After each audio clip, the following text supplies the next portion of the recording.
Bienvenue mes amis dans un nouveau tuto. Cette fois-ci, on va parler de l'introduction générale du rapport de stage. Donc, comme vous savez, l'introduction est la première partie stratégique de votre rapport de stage. Donc, peut-être que certains lecteurs préfèrent ne lire que celle-ci et la conclusion. Alors, voici nos conseils pour bien réussir votre introduction. Donc, une introduction générale ne doit pas dépasser de 1 à 2 pages et elle doit donner une idée générale sur le travail. En plus, l'introduction générale permet de répondre ou bien de traiter les questions ou bien les points suivants. Premier point, pourquoi ce stage a-t-il été choisi? Le deuxième point, pourquoi dans cette entreprise exactement? Le troisième point, c'est une présentation générale de l'entreprise et du travail demandé. Le quatrième point, c'est d'annoncer les chapitres suivants des rapports de stage.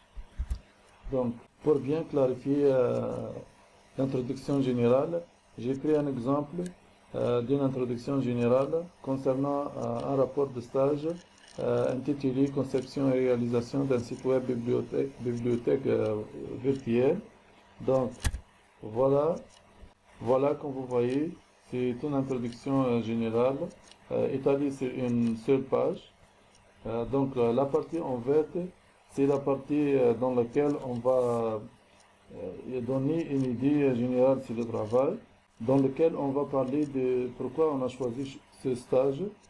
Et par la suite, dans la troisième partie, on va parler du thème lui-même, c'est-à-dire on va donner ou bien annoncer le thème, la partie qui est celle-ci en mauve, dans laquelle on va annoncer les chapitres suivants du rapport de stage. Donc, merci pour votre attention.